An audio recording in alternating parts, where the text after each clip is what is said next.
মল্লারপুর রেলপাড়ে 17 বছরের কিশোর শুভ মেহনার মৃত্যুর প্রতিবাদে মল্লারপুর বাহিনা মোড়ে 14 নম্বর জাতীয় সড়কের টায়ার জ্বালিয়ে 3 ঘন্টারও বেশি সময় ধরে চলে অবরোধ।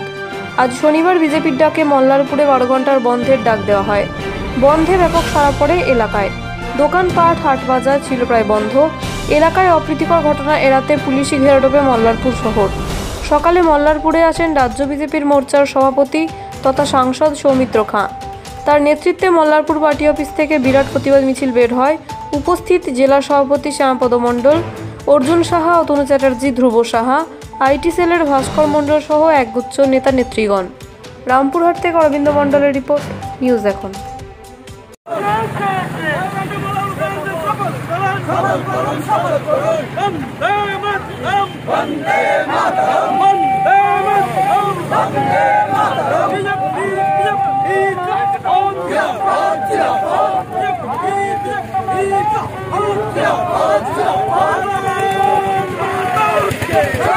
মন্দিরে গিয়ে মায়ের চরণে গিয়ে প্রণাম করে এসছি।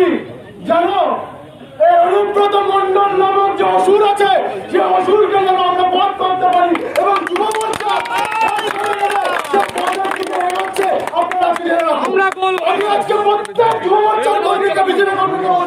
এখানে প্রত্যেক পুলিশের নামগুলো লেখা আছে, আপনার সবাই নোট করে রাখুন।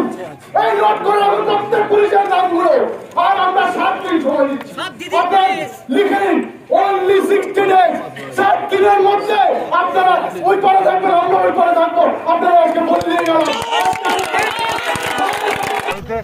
থেকে ওদেরকে আপনার একটা কথা বলি, যেখানে ছেলের মা বাবাকে বন্দুকের নলে দাঁড় করিয়েছে, সেখানে ওই বাড়িতে গিয়ে আমাদের লাভ নেই।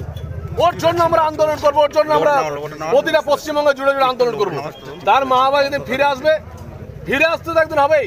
গ্রামের মানুষের কাছে আমরা আজকে যেতাম, কিন্তু গ্রামের মানুষের কাছে গেলে গ্রামের মানুষদেরকে আবার তৃণমূল কংগ্রেস এবং এখানকার পুলিশ আবার ভোগান্তি করবে, যারা আমাদের সঙ্গে কথা বলে তাদেরকে ভোগাবে। তার জন্য আমরা ওনাদের কাছে যাচ্ছি না, আমরা এই আন্দোলনটাকে রাজ্যব্যাপী আন্দোলন করছি। এরপরে আপনাদের পরবর্তী আন্দোলন আমাদের 2, 3, 4 পশ্চিমবঙ্গ জুড়ে শুভ মেহনা এবং ভারতীয় জনতা পার্টির যত কর্মী মারা গেছে, যুব মোর্চা প্রতিটা থানার সামনে আমাদের ডেপুটেশন দেবে এবং 4 তারিখ আমাদের কলকাতায় মিছিল হবে। আপনাকে একটা কথা বলি, অনুব্রত মণ্ডল এর আগেও পাড়িয়ে পিন্টু স্বরূপ গড়াইকে হত্যা করার পর আবার অনুব্রত মণ্ডল এটাকে বন্দুকের নলের সামনে দাঁড় করে বয়ানটা পাল্টেছিল। আমি নিশ্চিত হয়ে বলি, একজন মা তার ছেলেকে মৃত্যুতে কোনোভাবেই মেনে নেবেন না। আমার সবচেয়ে ভয় লাগছে যে ওনার মা বাবাকে না মেরে দেয়, আমার সেটাই কষ্ট হচ্ছে, আমার সেটাই খুব চিন্তিত। আপনারা সিবিআই আন্দোলন বা আমরা সিবিআইকে যাচ্ছি, আমরা সুপ্রিম কোর্টে যেতে হবে, আমরা প্রত্যেকটা জায়গায়, আমরা SC/ST কমিশন যাচ্ছি, আমরা হিউম্যান রাইটস কমিশন যাচ্ছি, আমরা প্রত্যেকটা জায়গায় যাবো।